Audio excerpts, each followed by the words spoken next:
Cyflwyniad dosbarth tu chwith ar gyfer mathemateg bellach 16, ergyd a momentwm gyda fectorau.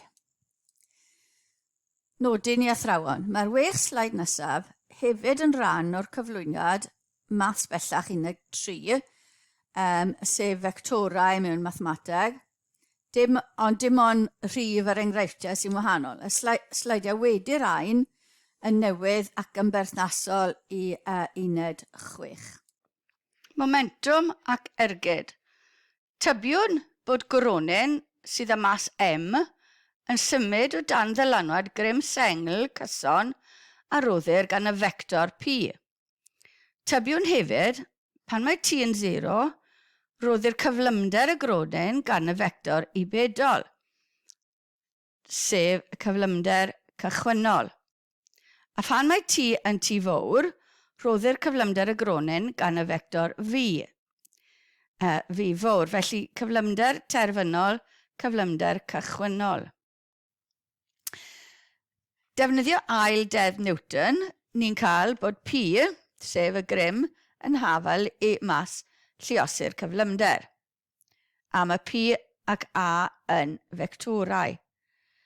Gan bod P yn gyson, bydd y cyflymiad hefyd yn gyson, a bydd yr hafaliad ar gyfer cyflymiad cyson, sef beth o'n i'n gyfarwdda o'r blaen, V yn haflu U plus A ta, yn rhoi ail drefnu hwnna, cymryd A i'r blaen, felly V minus U, a rhannu fe gyda T. Felly A yn haflu 1 dros T yn scalar, dwi ddim yn vector, lluosi da V minus U.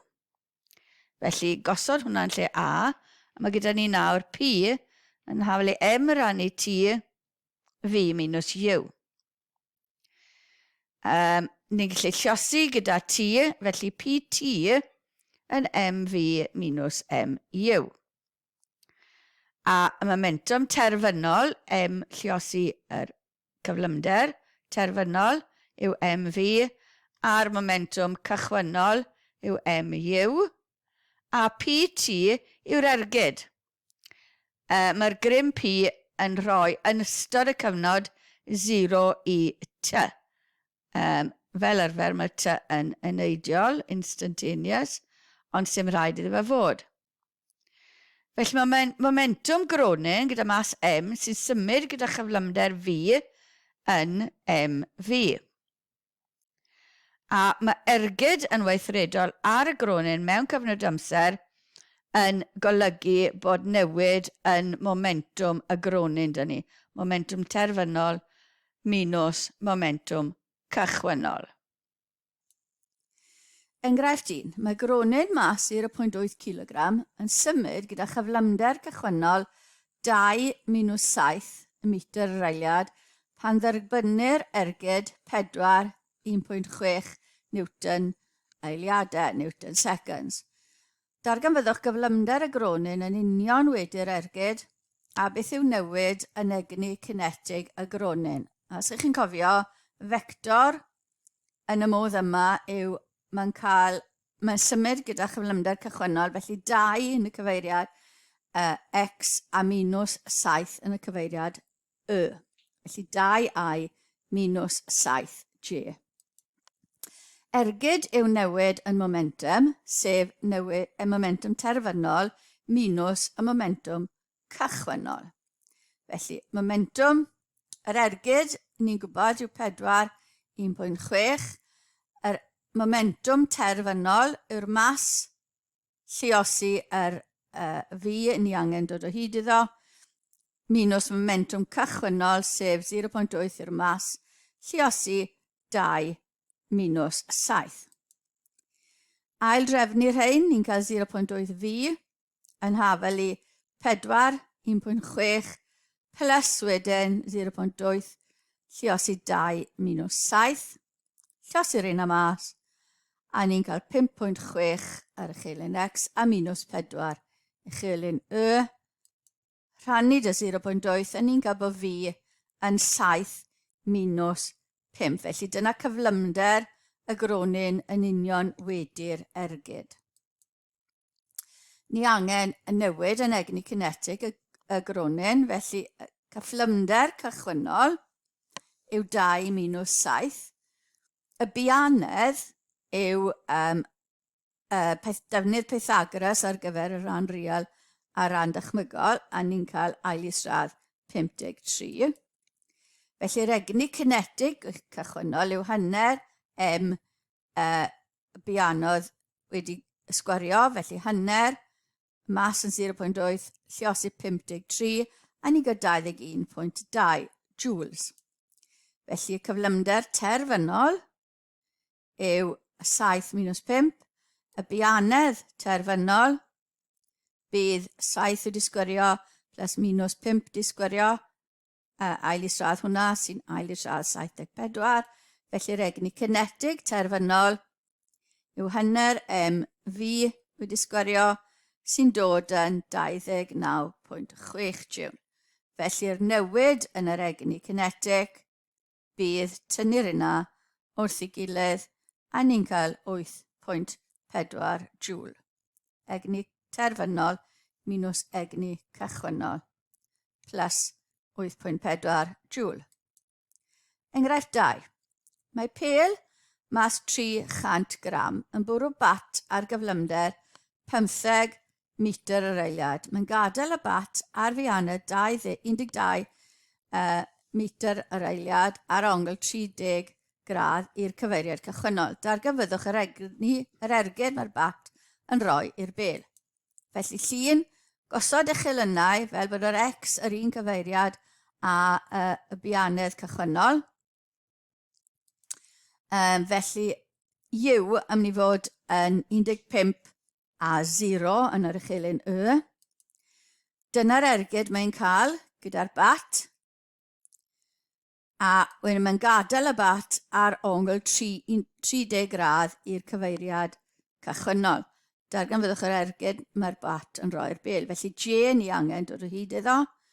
Felly yr bianedd terfynol yw 12 cos 30 ar hyd yr uchelyn X a sin 30 ar hyd yr uchelyn Y.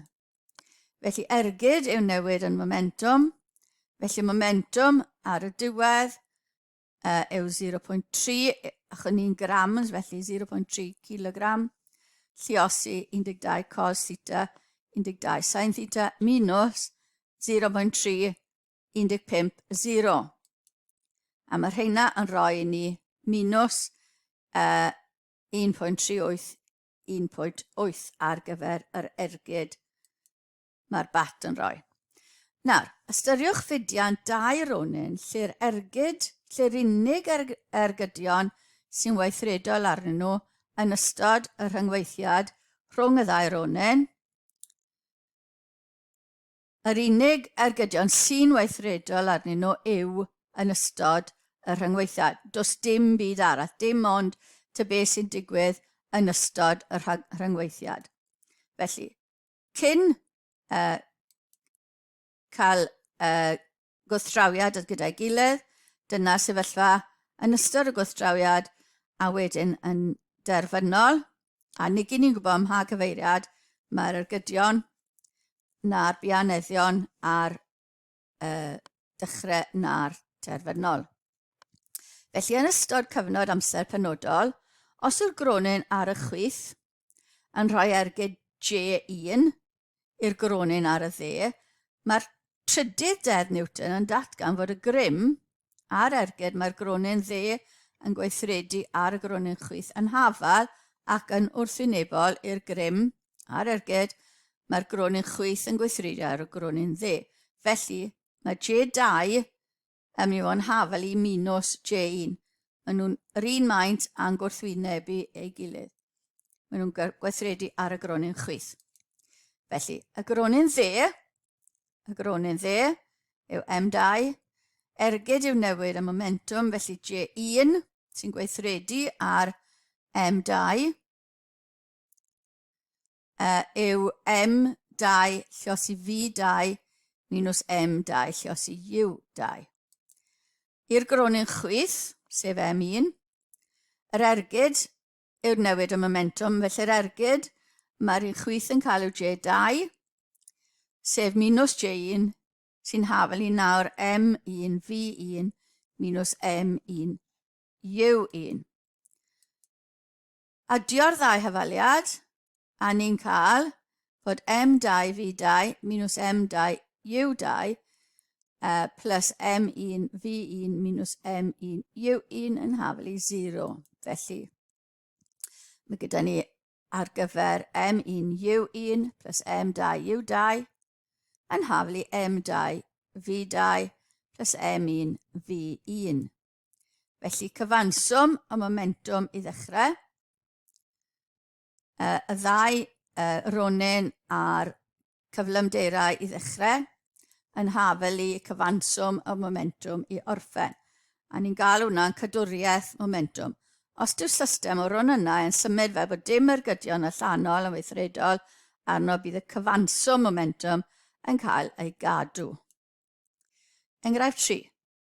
Mae gwrthrych mas 1000 kg sy'n teithio ar fianedd 20 metr reiliad i'r dwyrain yn gwrthdraro'n union gyda gwrthrych arall mas 800 kg sy'n teithio ar fianedd 40 metr y reiliad i gyfeiriad y gogledd orllewin. Can dybio bod y ddau wrthrych yn teithio fel un gwrthrych ar ôl y gwrthdrawiad, cyfrifwch cyflymder y gwrthrych yma yn syth wedi gwrthdrawiad a'r egni cinetig sydd wedi colli yn ystod y gwrthdrawiad. Ynodwch unrhyw dybiaethau rydych wedi gwneud wrth ateb y cwestiwn. Felly, gosod eich elynau, yr un cyfeiriad ar y bianedd cychwynnol yr gronyn cyntaf. Felly, mae hwn yn mynd ar cyfeiriad X gyda 20 metr yr eiliad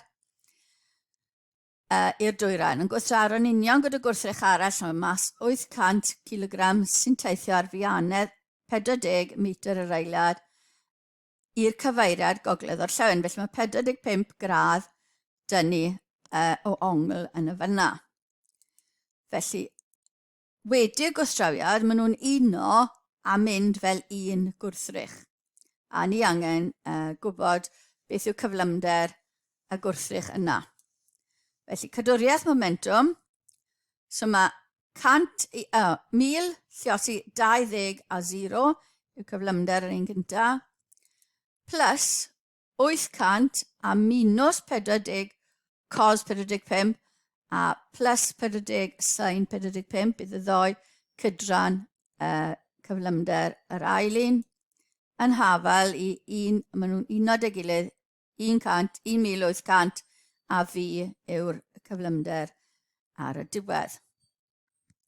Felly cyfuno y ddau vector yma a ni'n cael minus 2627.4 gyda 226227.4 ar y chelyn y yn hafel i 1800 fi.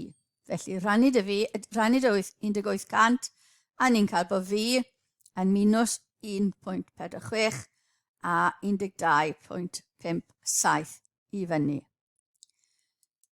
Ni angen yr egni cinetig, felly yr egni cinetig cychwynnol yw hanner v disgwyrio, a'r llall yw hanner lluosi'r mas lluosi y fi fyna, neu ger fi yr bianedd fyna wedi sgwario.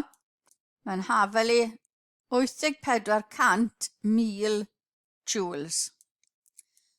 Y bianedd terfynol, nawr mae rhaid ni ddod o hyd i hwnna, yw defnyddio Pythagoras, a ni'n cael 160.14 ail isradd hwnna. Felly, yr egni cinetig terfynol yw hanner 1800 lluosi 160.14 sy'n dod yn 144,123 joule. Felly, y gwahaniaeth rhwng y ddau egni cinetig a ni'n cael 69,600 joule. Na faint o egni cinetig sy'n cael ei golli. Y tybiaethau, mae'r gwrthrychau'n ronynnau. Does dim byd yn mynd i ddisgyn oddi ar unrhyw un o'r gwrthrychau yn ystod y gwrthdrawiad. Enghraifft 4. mae shell milwrol sy'n symud gyda chyflymder 70A plus 15C metr yr eiliad yn ffrwydro ac yn rhannu mewn i 3 darn P, Q ac R sy'n mas 20 kg, mas 20 kg a mas 10 kg yn ôl i trefn. Cyflymderau P a Q yn ystod yn union wedig ffrwydriad yw 120I minus 20J plus 5K metr yr eiliad a 80I minus 30J minus 35K metr yr eiliad yn ôl ei trefn. Darganfyddwch gyflymder yn union wedi'r ffrwydriad. Defnyddio cadwriaeth momentum gan nad oes ergyd allanol yn weithredol, felly 50 bydd mas y cyfan i ddechrau gyda 70, 0 ar gyfer J a 15 ar gyfer K. Yn hafel i 20 ar gyfer P gyda 120 minus 20 a 5 plus mas Q yw 20, lle os i 80 minus 30 minus 35 a 10 yw mas yr un ola a ni angen dod o hyd i cyflymder R. Felly, casglu termau, felly mae'r ochr chwith yn 3500, 0, 750. Cyfuno'r ddau yma, ni'n cael 4,000 minus 1,000 minus 600. Myna hwnna draw yr ochr arall. Felly ni'n cael minus 500, 1,000 a 1350 rhannu 10 a ni'n cael bod fi yn minus 50, 100 a 135 yw cyflymder R yn union wedi'r gwrthdrawiad. Neu minus 50I plus 1,000 neu 100 J plus 135 K. Enghraifft 5. Cysylltir gronyn A mas 6 kg a gronyn B mas 4 kg gan linyn ysgafn a nestunadwy. Hyd L metr. I ddechrau, mae'r ddau ronyn yn gorwedd yn ddisymud ar fod llorweddol llefn pellter L wrth ei gilydd, gyda'r llinyn yn llac. Rhoddir ergyd 90 Newton-second i ronyn B yng nghyfeiriad, yng nghyfeiriad oddi wrth A ar ongl alpha i'r llinyn, sy'n gysylltu'r safleoedd gwreiddiol A a B. Yn union wedi'r ergyd, bianedd A yw 5.4 metr yr eiliad. A, os yw'r llinyn yn dyn, profwch bod cos alpha yn hafel i 3,5 a darganfyddwch cyflymder B yn union wedi'r gwrthdrawiad. Disgrifiwch yn fyr beth bydd yn digwydd os yw cos alpha ddim yn 3,5. Felly, cyn yr ergyd, maen nhw'n llonydd. Yn ystod yr ergyd, mae B yn cael ergyd 90 Newton-seconds yng nghyfeiriad alpha i'r llinyn. Bydd hefyd plwc neu ergyd yn weithredol ar A oddi wrth y llinyn AB ac ergyd hafal adur groes yn weithredol ar B oddi wrth y llinyn AB. Felly, hwnna'n cael ergyd a mae'r plwc yn y ddau rhan o'r llinyn yn y ddau, un yn erbyn i gilydd, felly mae A yn cael plwc J, mae B yn cael plwc minus J. Wedi'r ergyd, mae A yn symud gyda bianedd 4.5 a mae wedi'r ergyd, gwyddwn bod gan A bianedd 5.4 yn flin, rhaid i hwn fod yr un cyfeiriad ar ergyd, hynny yw yng nghyfeiriad X. Wedi'r ergyd, mae cyflymder B yn anhysbys. Dynodwn cyflymder B yn V, lle mae V yn haflu P dros Q. Ond, ni'n gwybod bod P yn mynd i fod yn fwy na 5.4, neu os yw P yn fwy na 5.4, bydd pellter rhwng A a B yn cynyddu gan fod y llinyn yn anestunadwy. Mae hyn yn amhosib os nag yw'r llinyn yn torri. Felly mae rhaid i B fod o leia 5.4. Os yw P yn llain y 5.4, bydd y pellter rhwng A a B yn lleihau a bydd y llinyn yn mynd yn llac. Felly, os yw'r llinyn yn dyn, bydd P, sef cydran llorweddol, neu chilyn X fi yn 5.4. Y 5.4 dyn ni a draws a P yn mynd lan. Cymhwyso, ergyd yn hafal i newid y momentum, felly ergyd yn A, cymryd y ddwy gronyn ar wahân, fel o'n i o'r blaen. Felly J yng nghyfeiriad X, y 0 i fyny, yn hafal i 6 mas lliosir 5.4, 0 yn cyfeiriad arall, minus momentum cychwynnol, oedd e'n 0, felly mae gyda ni 32.4 Newton seconds ar gyfer J. Ar gyfer B, minus J yn tynnu un ffordd, plus cydran y 90, sef 90 cos alpha yng nghyfeiriad X, a 90 sin alpha yng nghyfeiriad Y. A mae hwnna'n hafal i 4 P dros Q, ni angen dod o hyd iddo, minus oedd e'n llonydd cyn ni, felly 0 oedd yr cyflymder cyn ni. Cymeryd cydran X, y minus J, sef minus 32.4, plus 90 cos alpha, yn hafal i 4 lliosi 5.4 oedd P. Felly ail drefnu, ni'n cael 90 cos alpha yn 5.4, cos alpha yn 3 dros 5, fel roedd angen. Hwna'n golygu bydd sin alpha yn 4 dros 5 o triongl 3, 4, 5, Pythagoras, sy'n rhoi 90 sin alpha, so 0 plus 90 sin alpha yn hafal i 4Q, felly 90 lliosi 4 dros 5, a rhannu'r 4 yn rhoi bod Q yn 18. Felly fi yn mynd i fod 5.4, 18. Disgrifiwch yn fyr beth bydd yn digwydd os yw cos alpha ddim yn 3/5. Felly dyna'r ddau sefyllfa dyn ni ar gyfer A ac gyfer B. Ni wedi cadw P nawr yn lle y gwerth oedd gyda ni gynnau. Felly, mae minus 32.4 plus 90 cos alpha yn hafal i 4P. Felly mae 90 cos alpha yn hafal i 4P plus 32.4. Os yw cos alpha yn llai na 3/5, bydd 90 cos alpha, bydd y gwerth yna yn llai na 90 3/5, sef 5.4. Felly mae 4P yn mynd i'n goffo fo'n llai na 21.6, P yn llai na 5.4. A bydd y llinyn yn aros yn llac.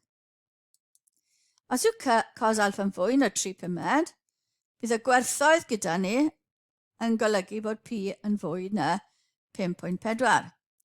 Gan fod y llinyn yn anestynadwy, bydd hyn yn ond ymosib os yw'r llinyn yn torri. A dyna ddiwedd y cyflwyniad ar gyfer ergyd a momentum gyda fectorau.